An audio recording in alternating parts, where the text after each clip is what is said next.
Dans cette vidéo, nous allons voir le sida. Cette maladie est due à un virus, le virus de l'immunodéficience humaine, appelé VIH. Et la particularité de ce virus, c'est qu'il s'attaque à l'un des plus importants globules blancs de notre organisme, le lymphocyte T4, autrement appelé lymphocyte T CD4+. Ce lymphocyte T4 est primordial puisque c'est lui qui va coordonner notre système immunitaire. Par conséquent, si ces lymphocytes sont détruits, le système immunitaire devient inopérant. Voilà pourquoi le VIH est une maladie mortelle, parce qu'il détruit complètement notre système immunitaire.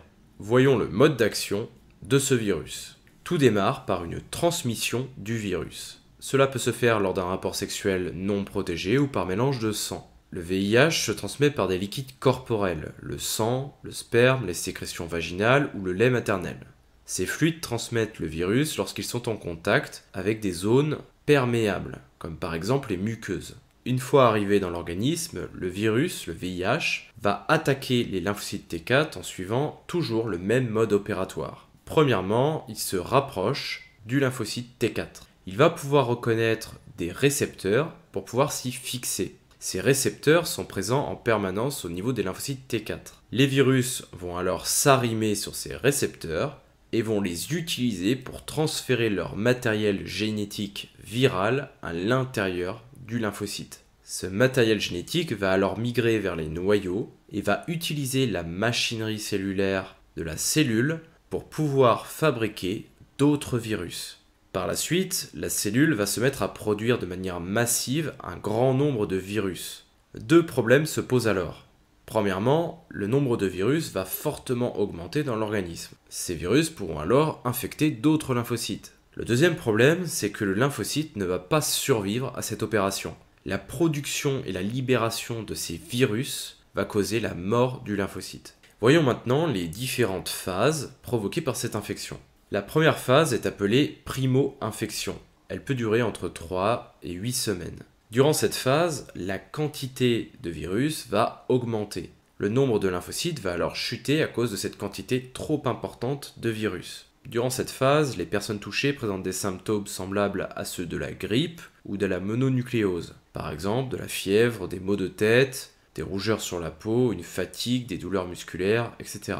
Ces symptômes vont finir par disparaître puisque la quantité de virus va diminuer. Le nombre de lymphocytes va se restabiliser. Cela est dû à la production d'une grande quantité d'anticorps anti-VIH.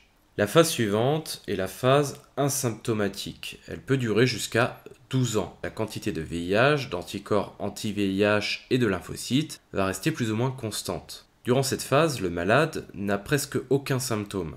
Néanmoins, il est toujours malade, il a toujours le virus en lui et il peut le transmettre à d'autres personnes, comme par exemple lors d'un rapport sexuel.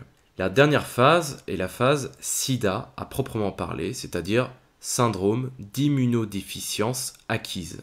Durant cette phase, le nombre de lymphocytes va rapidement chuter dû à une augmentation rapide de la quantité de virus dans le sang.